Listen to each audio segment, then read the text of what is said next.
Adolf Hitler was a German politician and leader of the Nazi Party.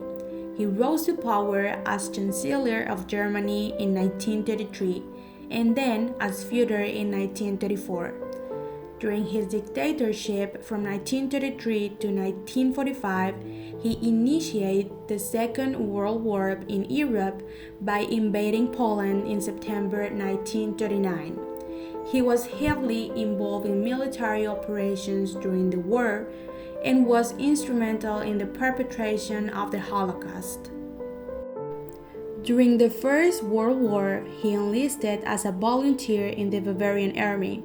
Hitler proved to be a dedicated and courageous soldier, although the highest rank he achieved was that of corporal because his superiors considered that he lacked commanding qualities. After the defeat of Germany in 1918, he returned to Munich and remained in the army until 1920.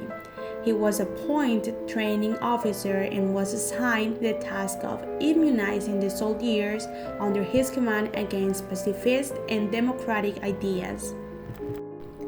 As for Second World War, he signed the German-Soviet Neutrality Pact with the promise that he would cede to the Union of Soviet Socialist Republics, USSR, a part of Poland's territory when the Poland was defeated, for which he attacked it in September 1939. The Poles were quickly subdued and their allies, the British and the French, who had declared war on Germany, could do nothing to help them.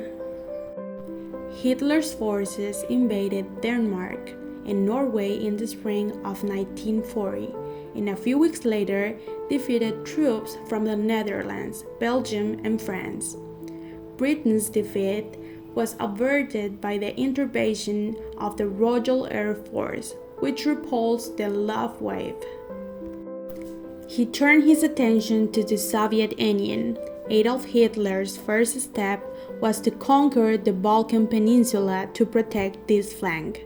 The invasion of the USSR, which began in June 1941, soon brought the German armies to the gates of Moscow, but the Russians forced them to retreat in December, precisely when the United States decided to intervene in the conflict.